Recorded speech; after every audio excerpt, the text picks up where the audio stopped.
Isn't it such a delight when daughters tie the knot? My stepdaughter Hannah and I may not share a blood relation, but we've been living together for 15 years. When she was 13, I married her dad, Ricardo. Initially, she wasn't thrilled about her father remarrying smack in the middle of her rebellious teen phase, but as she grew up, she chilled out and we even became shopping partners. Well, more like she'd pester me until I'd buy her the things she wanted, but I digress. It was way cuter than her constantly acting out. Although she completed college, she didn't land a steady job and seemed kinda directionless, which got me worried. But then she brought home someone she wants to marry, and I thought, whew, I can finally breathe a sigh of relief. I couldn't have guessed that their impending wedding would result in Ricardo bringing up the D word, divorce. I'm Karen, a 50-year-old director at a prominent company. Ricardo, my spouse, is a 60-year-old government employee. We tied the knot when I was 35 and on the fast track to the top. We made the impulsive decision to get hitched after meeting on a project. Since then, he'd often tell me, I married an uppity woman like you. You're lucky not to be labeled as a spinster. And say it like I owed him gratitude. I assumed this was his clumsy way of assuaging his guilt about introducing a kid to our marriage, so I didn't take it to heart. My job kept me occupied, yet neither he nor Hannah lifted a finger around the house. If I was away on a work trip, they'd go, What about dinner for me and Hannah? Dining out was a no-go since they were both finicky eaters. So I'd spend my days cooking meals and storing them in the fridge before heading out. What irked me most was on my days off. If I attempted to leave the house, Ricardo would turn possessive, demanding things like, Text me every hour. And I'm tracking your location with GPS.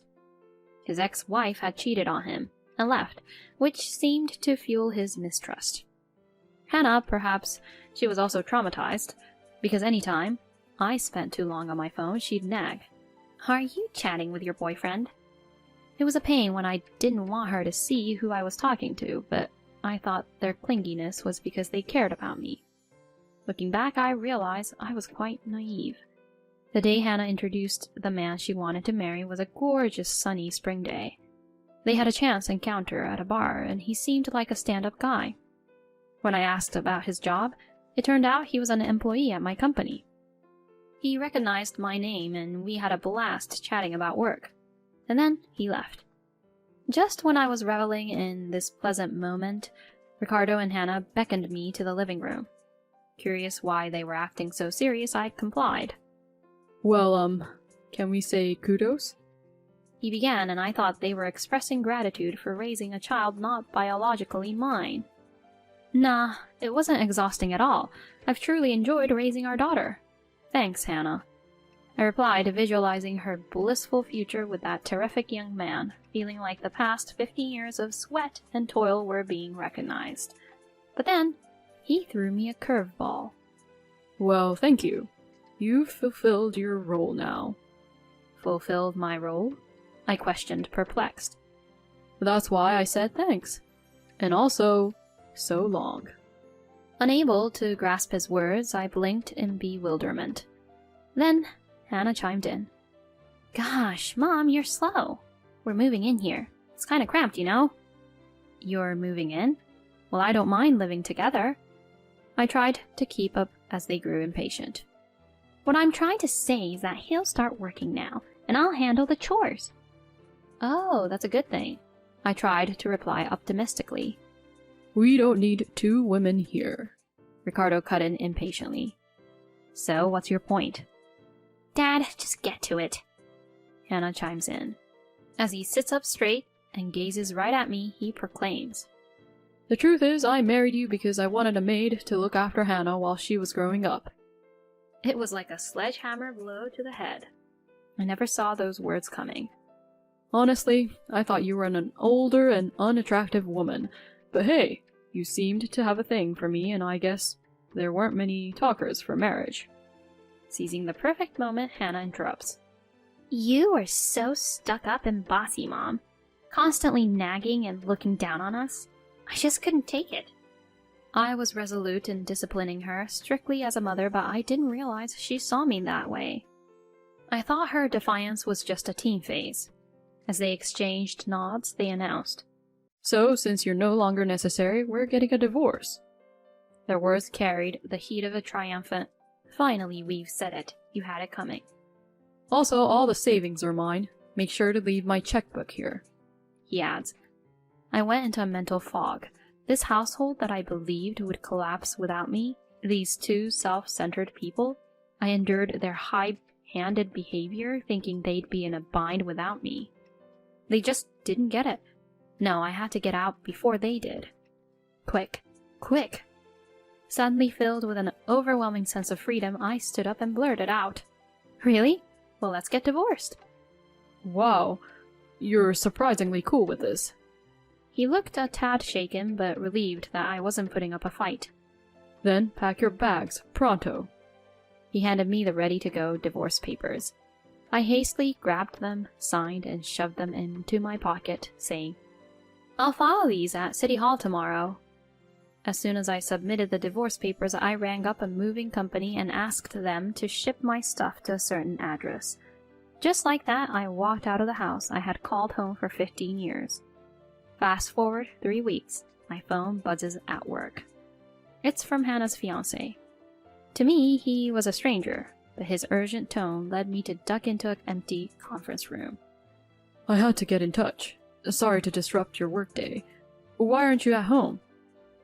Sorry for dropping the bomb. My husband and I split up. "Why did you get a divorce?" That's between us. Don't sweat it. Go on and live your best life. I couldn't spill that my daughter and husband had told me I have fulfilled my role, hence divorce, and my words were vague. He let out a little tisk. He probably thought I didn't catch it, but it was a definite tisk. "Understood. I look forward to maintaining our relationship." He extended his hand for a shake, but truth be told, I was thrown. "Well, I've cut ties with Hannah and her dad, but best of luck." I cheered him on. He looked disheartened, but he graciously backed off. Later, I get a call from Hannah. "He broke off her engagement! Mom, did you badmouth me to him?" She started bawling on the line. "He asked about the divorce, so I just glossed over it," I responded. "Liar! You must have said something. There's no way he'd abruptly call it off." She wouldn't take my word for it. "Regardless of what you think, I didn't do anything, and you and I are strangers now." It came out cold, but there was nothing I could do, so I tried to hang up. "Hold up! Mom, where are you now? You packed up real quick, huh? Are you shacked up with your boyfriend or something?" I was under suspicion, it seemed. "No, I'm at a distant relative's place." "Liar! I knew it! I'll demand alimony from you." She abruptly ended the call. Sure, I was hit with a sudden divorce, but if the reason for the split is my alleged cheating, she can claim alimony. That being said, it was a false allegation I completely overlooked. A week later, Ricardo gave me a ring. He told me a real estate agent had gotten in touch about showing the condo. "What the heck? I wasn't clued in about selling." "Well, it's mine, and if I'm not living there, of course I'd sell it." I laid it out for him. I could hear Hannah making a commotion in the backdrop. "Hold on, Dad. Isn't this place yours?" "Zip it. Just hold on." "Don't you remember transferring the title halfway through? We had to because the mortgage payments in your name were falling behind." That's right. Hannah's card was tied to Ricardo's account, and her careless spending had cleaned out his savings. I warned her multiple times, but I couldn't do anything about the automatic withdrawals. Totally unaware, since I was handling the household finances, Ricardo assumed that having the mortgage under my company's name would be beneficial somehow. And since I took care of all the paperwork and all he had to do was sign, he'd totally forgotten about it. By the time of our split, his account was in the red, and Hannah seemed freaked out about being busted. She probably thought once we divorced, she'd snag my assets and dodge any fallout. Anyway, keep it tidy so we can get a good prize. I was about to end the call when Ricardo interjected hurriedly. "Hold up. It'll probably be best if you're there for the showing. It's this Sunday. Could you swing by, please?" After mulling it over, I relented. "Sure. I'm worried about you guys tidying up," and decided to stop by their place. When I walked in, it was just as I'd imagined. The place was buried under dust and junk. Looked like nobody had cleaned in a month. I vaguely recalled someone proudly vowing to take over the chores. As I was silently gathering up the trash and diving into this familiar cleaning routine, Ricardo saunters over with a photo. What's this? At a glance, it was a picture of me and a blonde young guy walking into the condo together. You've been two-timing all along, haven't you? Hannah seized the chance to point the finger at me. "Ha! I knew it. You've been messing around with such a young guy. Gross." Now this makes me think. The alimony. Let's just say I'll take this condo, he said, slapping the picture onto my cheek. I can't believe it. And here I thought my dad was the only one. Ugh, can't stand these high rollers. Splashing cash and keeping a side piece. You've got a rep too, right? I'll keep a lid on this, but I expect a little hush money, he pressed. I caught you glancing at your phone from time to time. You never answered me when I asked who it was. You were in touch with him, weren't you? Finally, I admitted. Yes. They lit up like fish that had just found water. I knew it! You've been seeing him all along. Unbelievable. The two of them started to lay into me loudly. Cool as a cucumber, I answered. Well, he is my son. They froze. What did you say? My son has been in Italy all this time. My ex-husband was Italian and we had to relocate to Italy. I couldn't get used to the foreign lifestyle and ended up getting neurotic. My half-Italian son, however, took to Italy just fine. I thought he'd be happier if I didn't uproot him to the US, so I left him there reluctantly. This was before I married you. I had no idea. I never told you. After coming back to the US, I threw myself into work to forget about my son. In a way, I owe my current status to him. I gazed at the picture of my son. So why is he in the US now? Turns out, he developed an interest in NBA. He found out I was living here and reached out. He wanted to live in the US, so I gave him a hand. We ended up hitting it off. He told me he doesn't hold the past against me. That's why I'm living with him now. It's like a blast from the past. As I smiled contentedly, the two of them were so stunned they hit the deck. Hold up. What are we going to do about money? Dad, you're retired now. It hit me that Ricardo had retired without thinking of working again post-retirement. Well, I was hoping your hubby would bring home the bacon. I wasn't keen on the daily grind anymore. Are you kidding me? We've got no condo, no savings. We're flat broke. Oh, shush. They started to bicker at the top of their lungs. You've mentioned alimony before, but I think it's about time I got some myself. Being treated like I'm yesterday's news, it makes me wonder about your sanity. I even married a 35-year-old leftover. You must have been living the life. Well, I was a divorcee.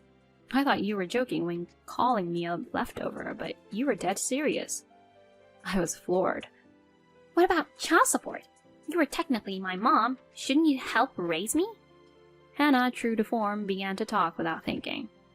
Listen, that's for minors. You're a grown woman, 28. Get that through your head. As she pouted, Ricardo sweet-talked. Hey, would you think over our divorce? I couldn't help but step back. The truth is, I brought up divorce because I thought you were having an affair with that guy who turned out to be your son. I didn't want to split. I love you, so... He made my blood boil. How could he claim to love me after treating me like garbage? I refuse, I said loud and clear. Just because you're a whiz at work, don't get ahead of yourself. Women like Hannah who can't do jack are way better. But she can't even keep a house. I've taught her many times. That's because you were a lousy teacher. Oh, about the alimony. It's your fault because you didn't raise her right. Hannah jumped in. Yeah, that's it. Since you didn't raise me right, you should fork over the alimony. It's your fault we're in this mess. They drove me so crazy. I didn't even want to breathe the same air. Just then, a real estate agent showed up with a potential buyer, so I put on a brave face and showed them around the apartment. The pair sat quietly. The potential buyer said, "What a lovely family you have," which was a bitter pill to swallow. When the viewing ended, I bolted as soon as I could with a real estate agent. It felt like a dream that I had been living with them just a while ago. Even though it had only been a month, it felt like a lifetime. Thinking about the 15 years I had given them left a bad taste in my mouth, but I decided to stop dwelling on it. I still have my whole life ahead of me. I can't let them blame me anymore. I made up my mind then. The house sold, and they were shown the door. They refused to leave, so I hired movers to pack up their stuff and send it to Ricardo's rundown family home. It's seen better days, but it's habitable. They seemed to have thrown in the towel and are living there now. The real estate agent managing the house contacted me, saying it had turned into a dump, and asked if I could do something about it. I declined, saying they're no longer my problem. My son decided to put down roots in the US and is studying to become an Italian teacher. We decided to share the chores, and whoever has time cooks meals. Even simple tasks like taking out the trash are shared, a far cry from when those two dumped all the work on me. I thanked my first ex-husband for raising our wonderful son. One day, Hannah was waiting for me under my apartment building. She looked like a mess. Her clothes were dirty, and her hair and skin were lackluster. A far cry from the days when she pampered herself at spas and bought clothes without batting an eye using credit cards. When she saw me, she started crying. "Mom, I'm sorry. Please come back." But it's too late for apologies, especially after treating me like a maid. Just then, my son happened to walk by and was taken aback to see her. Is she the... He asked me in perfect English. It gave her a glimmer of hope. "You're her son? Then we're siblings," she said, looking at him intently. Since I had already spilled the beans to him, he replied coolly, No, we're not siblings. Do you need something? Despite his cold shoulder, she persisted. "I'm in a mess. It's your mom's fault things are like this. You must share some responsibility too." "Hey, Hannah." I started, but my son cut in. My mom has fulfilled her role, right? Well, so have you. Bye, he said, giving a wave. He then put his arm around me and we walked into the apartment, leaving Hannah standing there speechless. In the elevator, my son asked, What's that saying in English? You reap what you sow? "Yeah, that's it," I replied, laughing. Since then, I've been living a happy life with my real son. My Italian ex-husband and I have become good pals, and we're planning to visit him soon. We might even get back together, but that's still up in the air. For now, my son and I can't wait for our trip to Italy.